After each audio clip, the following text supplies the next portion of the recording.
Market पंचनामा में आप सभी का स्वागत है। बाजारों में आज उतार चढ़ाव भरा दिन जरूर देखने को मिला। मार्केट्स में आज शुरुआती कमजोरी के बाद रिकवरी और रिकवरी के बाद फिर से मार्केट में ऊपरी तरफ से कुछ बिकवाली जरूर आते हुए दिखाई पड़े, लेकिन ओवरऑल एक सेशन आप कह सकते हैं मोरलेस फ्लैट साइड पे ही देखने को मिला, क्योंकि एक्शन ज़्यादा मिड कैप में था।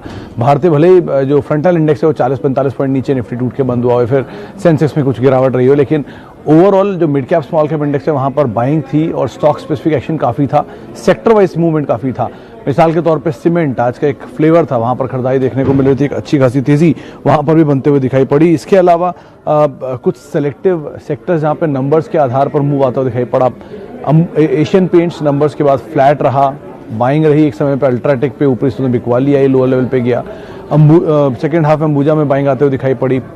कुछ हद तक बाइंग जो मिड कैप छोटे स्मॉल कैप सीमेंट थे वहाँ पर खरीदारी रही।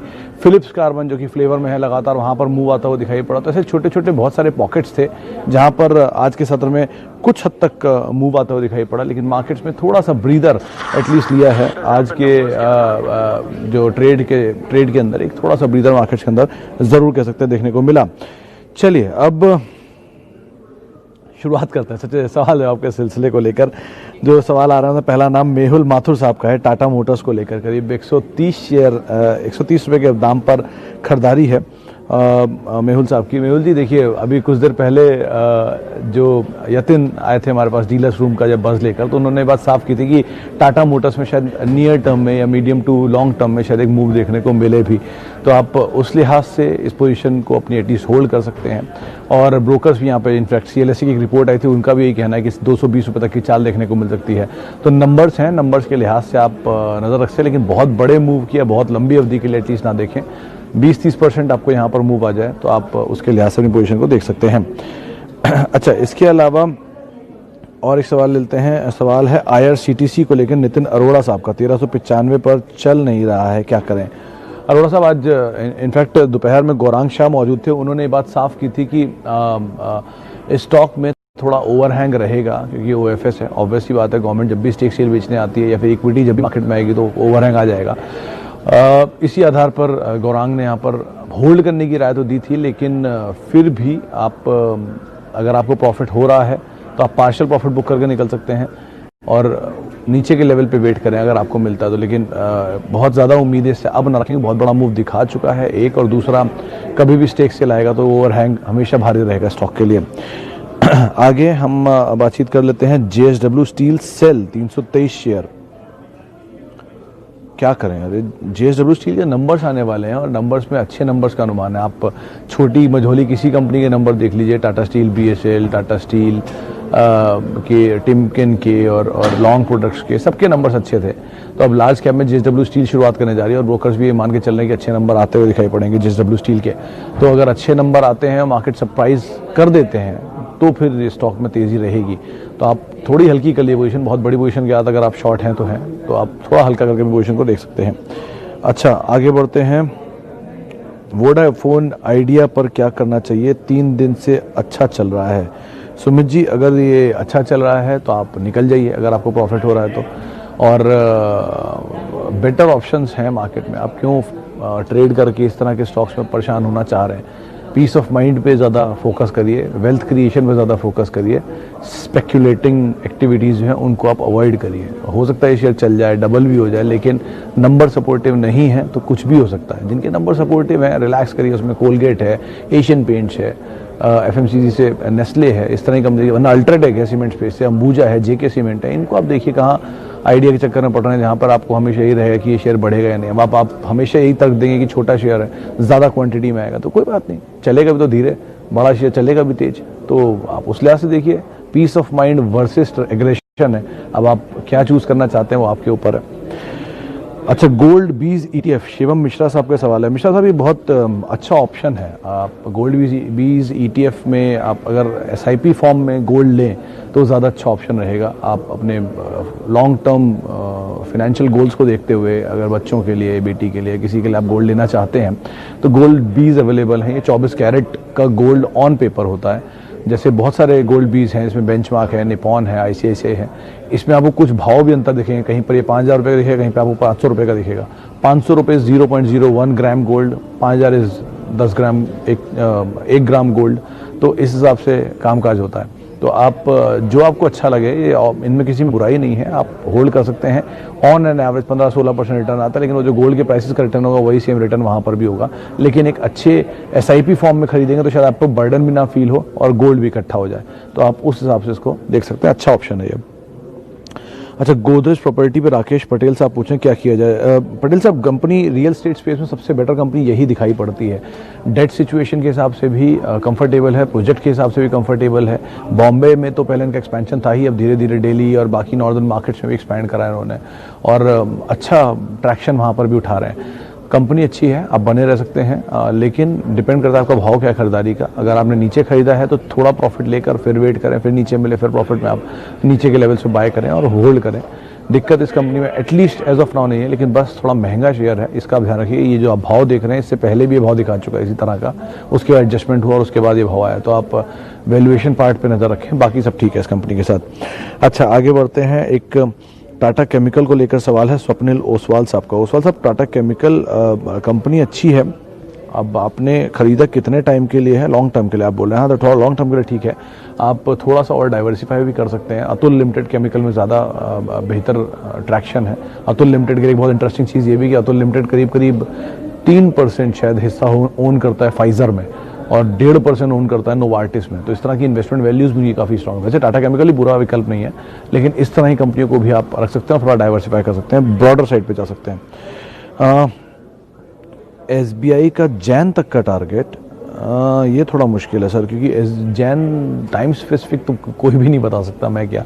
लेकिन हाँ, ये है कि SBI मोमेंटम में आया है। कल मानस से हमारी बात हो रही थी, उन्होंने ये बात कही थी कि 205 के ऊपर SBI 215 तक जाएगा और 215 के ऊपर से बड़ी तेजी आएगी, लेकिन 180 पे स्ट्रॉन्ग बेस है। तो ये कुछ लेवल हैं जिनका आप ध्यान रख सकते हैं, और ब्रोकर्स तो 220 के ऊपर टारगेट दे रहे हैं लॉन्ग टर्म में। तो आप दोनों तरह की चीज़ें आपको बता दी गई हैं।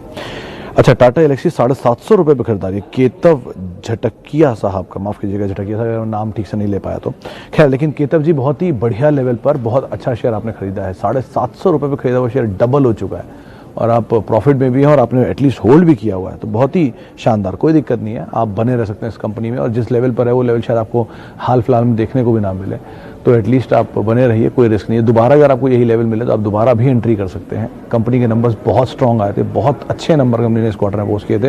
रिएक्शन भी रहा, शेयर ऑल टाइम हाई पे पहुंच गया, बहुत भागा हुआ शेयर है, तो आपने अच्छा रिवॉर्ड भी लिया है। अगर आप चाहते हैं तो हाँ, राउंड ऑफ कर सकते हैं, आपके 130 शेयरों की पोजीशन है, 30 से निकल सकते हैं, तो उसके बाद जो पैसे बचेंगे 125 शेयर, 25 से निकल जाइए, 100 शेयर आपके जो रहेंगे उनसे ही आपके कॉस्ट तो बहुत हद तक निकल ही जाएगी। तो आप ऐसे करके अपनी पोजीशन में बने रह सकते हैं, वो ज़्यादा बेटर ऑप्शन रहेगा, पैसा भी निकल आएगा और पोजीशन भी अच्छी आपके पास होल्ड रहेगी। अच्छा, भारतीय एयरटेल 1000 शेयर 550 पर। ब्रजेंद्र जी, आज चला है भारतीय एयरटेल, आपकी खरीदारी से बहुत दूर तो नहीं होगा, 524-25 देखा था मैंने लास्ट, तो अभी 25 रुपये है, थोड़ा मोमेंटम में आ गया है, शॉर्ट कवरिंग सपोर्ट कर गई 532-33 के ऊपर, वही सप्लाई जोन है इसका 535 का, वो एक बार ही पार कर गया तो उसके बाद और शायद शॉर्ट कवरिंग सपोर्ट करे, तो आप बने हुए हैं, कोई दिक्कत नहीं है। कंपनी तो अच्छी है, आपने चुनी है, लेकिन बस अब भाव के ऊपर सब कुछ है कि आपको भाव मिलता है तो थोड़ा प्रीमियम लेके निकलिएगा। एटलीस्ट ऐसा ना हो कि आप जब दोबारा 550 है तो ही आप निकल गए, कॉस्ट भी ना निकाली आपने, तो इतना टाइम होल्ड कर रहे हैं तो एटलीस्ट कुछ पैसा देखा तो निकले। अच्छा, ITC पे प्रियांश साहू साहब पूछ रहे हैं क्या किया जाए व्यू। ITC पे सर क्या व्यू दिया जाए, वो जहाँ कल था वहीं परसों था, वहीं नरसों था वहीं आज है, उसमें कोई बदलाव तो आता नहीं, 1-2 दिन में कुछ चलता भी नहीं है। हैवी शेयर है, टाइम लेगा, पेशेंस चाहिए, धीरे धीरे चलेगा, तो इस लिहाज से थोड़ा असर रहता है उसमें, इतना ना टूटने वालों में, न इतना भागने वालों में, धीरे धीरे रहेगा। आप उसमें आप पढ़ना चाहते हैं इसके बारे में तो बहुत कुछ अच्छा मिलेगा आपको पढ़ने के लिए, आप इन्वेस्ट करना चाहते हैं तो भी बहुत अच्छा इन्वेस्टमेंट शेयर डिविडेंड की फॉर्म में या स्लो इन्वेस्टमेंट की फॉर्म में या सेफ इन्वेस्टमेंट की फॉर्म में आपको मिलेगा। लेकिन अगर आप एग्रेसिव ट्रेडर हैं तो फॉर आपके लिए स्टॉक नहीं है, आप यहाँ से निकलिए और कहीं और जाइए। अगर आप 4 दिन, 6 दिन, 8 दिन, 1 महीना, 2 महीना, 5 महीने के लिए शेयर का भाव देख रहे हैं तो आप अवॉइड कर सकते हैं सर।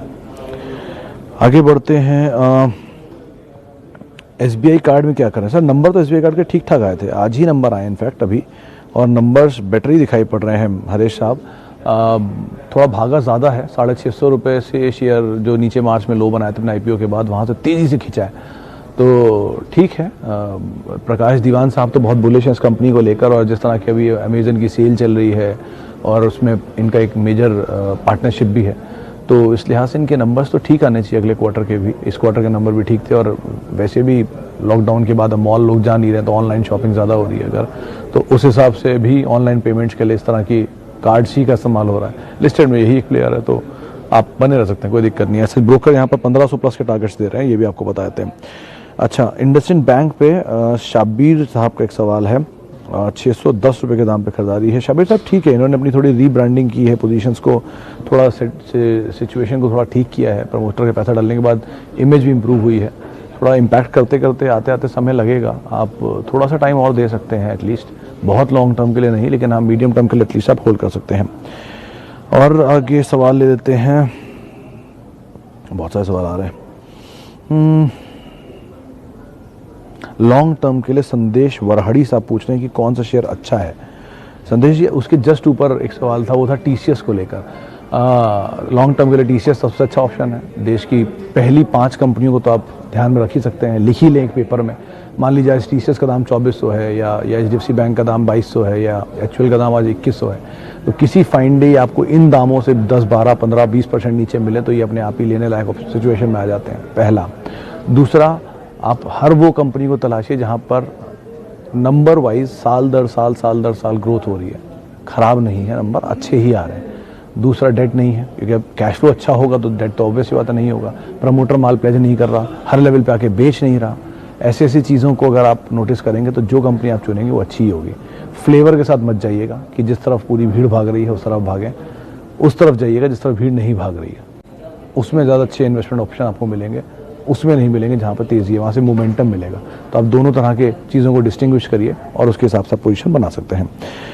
अच्छा, एलम्बिक फार्मा में क्या करें? नंबर एलम्बिक फार्मा के आने थे, आ गए हैं या नहीं मैं आज देख नहीं पाया, लेकिन एलम्बिक फार्मा के नंबर अच्छे आने की बात है। मिड कैप फार्मा वैसे भी अच्छी वैल्यू पे कंपनी अवेलेबल है और one of the cheapest stocks में से इसे काउंट किया जाता है। नंबर ठीक है, अगर नंबर अच्छे आने का जो अनुमान है उससे बेटर आया तो बात ही अलग है, लेकिन हाँ आप एटलीस्ट होल्ड कर सकते हैं। थोड़ा ऊपरी लेवल से कंसोलिडेट हो रहा है, नीचे आ रहा है, तो वापस दोबारा मोमेंटम लेना चाहिए। आप टाइम दीजिए अभी और बने रहिए, वो ज़्यादा बेटर ऑप्शन रहेगा। चलिए एक आखिरी सवाल और ले लेते हैं। कौन सा सवाल लूँ? एचडीएफसी एएमसी 14 शेयर 3150 के दाम पे नंबर आने वाले रवि जी कल, तो नंबर्स पे तो आप जरूर नज़र रखिएगा। देश की सबसे बड़ी एसेट मैनेजमेंट कंपनी है, बड़े ग्रुप की कंपनी है, तो वैसे तो कोई प्रॉब्लम इसमें ऐसा है नहीं, लेकिन थोड़ा सा समय नीचे की तरफ बिता रही है, एक बहुत रेंज में कामकाज कर रही है। अच्छा कुछ भी नंबर आया तो शायद वो रेंज तोड़ दे, तो आप बने रहें, नीचे के लेवल पे आप और ले लें, इसमें कोई प्रॉब्लम नहीं है, प्लीज़ आप होल्ड कर सकते हैं। चलिए इसी नोट के साथ अब इस कार्यक्रम को तो यहीं समेटेंगे। जिनसे हम बातचीत नहीं कर पाए उनसे हम माफ़ी चाहेंगे, और जिनसे हमने बातचीत की उनका बहुत बहुत शुक्रिया। आप मेरे साथ जुड़ सकते हैं @सुमित रिसर्च, ये मेरा ट्विटर हैंडल है, वहाँ पर मौजूद रहूँगा। नमस्कार। फ्रेंड्स मिलते हैं अगले वीडियो के अंदर, जब तक के लिए गुड बाय।